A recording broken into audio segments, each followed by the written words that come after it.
Halo pemirsa Matres, kita jumpa lagi dalam tutoring matematika.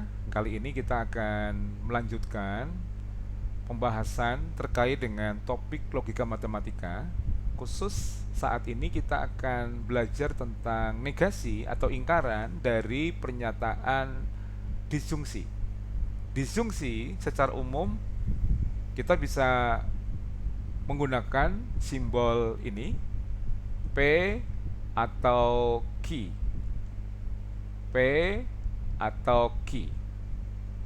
Nah, kalau kita membuat pernyataan negasi atau ingkaran dari P atau Q, maka biasanya secara intuisi kita akan menyebutnya sebagai negasi P atau negasi Q. Bisa juga kita mengatakannya bukan P atau bukan Q. Bisa juga kita mengatakannya tidak P atau tidak Q. Jadi baik P dengan Q ini masing-masing kita beri negasi, ya. Kita beri kata tidak biasanya yang kita gunakan, atau mungkin menggunakan kata bukan sebagai bentuk atau perwakilan kata ingkaran yang kita gunakan di masing-masing pernyataan atomiknya, yaitu P dengan Q. Tetapi kata ataunya tidak berubah, ya, tetap atau. Nah, secara intuisi seringkali kita merasa bahwa yang cocok sebagai negasi atau ingkaran dari pernyataan P atau Q itu seperti ini, ya. Dan itu salah. Ya, dan itu salah.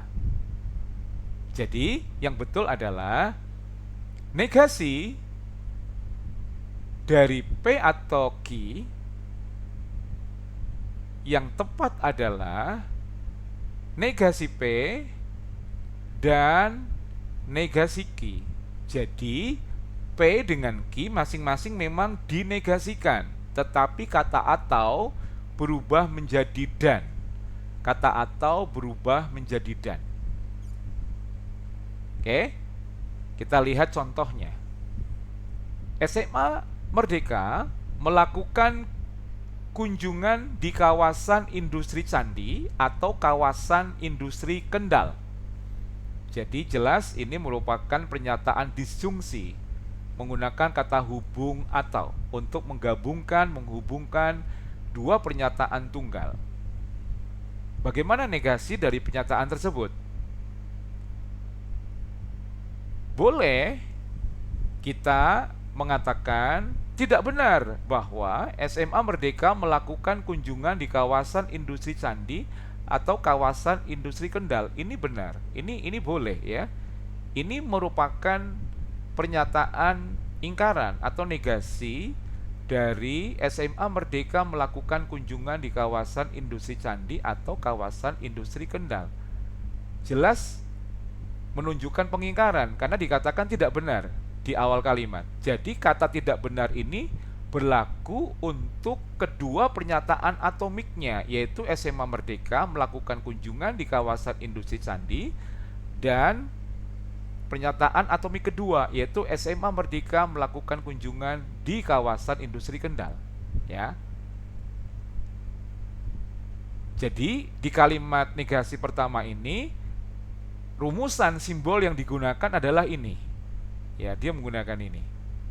Nah, sementara seringkali kalau kita menggunakan intuisi, hanya menggunakan perasaan, kita akan menebak bahwa jawaban yang tepat sebagai ingkaran adalah SMA Merdeka tidak melakukan kunjungan di kawasan industri Candi atau tetap menggunakan atau, ya. Tidak juga di kawasan industri Kendal. Kalau ini yang kita pilih, berarti kita menggunakan ini, menggunakan rumusan ini. Ya. Nah, seringkali secara intuisi jawaban yang cocok itu, padahal ini keliru, ini salah. Ya, jadi yang pertama ini benar, tetapi memang kalimat pertama ini seringkali tidak lazim, ya. Kalau kita menjawab itu sebagai jawaban dari pertanyaan esai, tentunya itu sah-sah saja. Itu pernyataan yang tepat sebagai ingkaran. Tetapi kalau kita menjawab mengerjakan soal-soal objektif seperti pilihan ganda, seringkali di pilihan yang disediakan tidak ada pernyataan yang bentuknya seperti ini ya. Seringkali tidak digunakan. Bukan berarti keliru, tapi memang seringkali tidak digunakan. Nah, yang sering digunakan yang ini, yang menggunakan rumusan simbol ini ya. SMA Merdeka tidak melakukan kunjungan di kawasan industri Candi dan, perhatikan, kata atau berubah menjadi dan. Kata atau berubah menjadi dan tidak juga di kawasan industri Kendal. Jadi kedua pernyataan atomiknya sama-sama diberi ingkaran, kata tidak di situ. Baik P maupun Q sama-sama diberi kata ingkaran tidak. Kemudian kata atau dirubah menjadi dan. Itu jawaban yang tepat.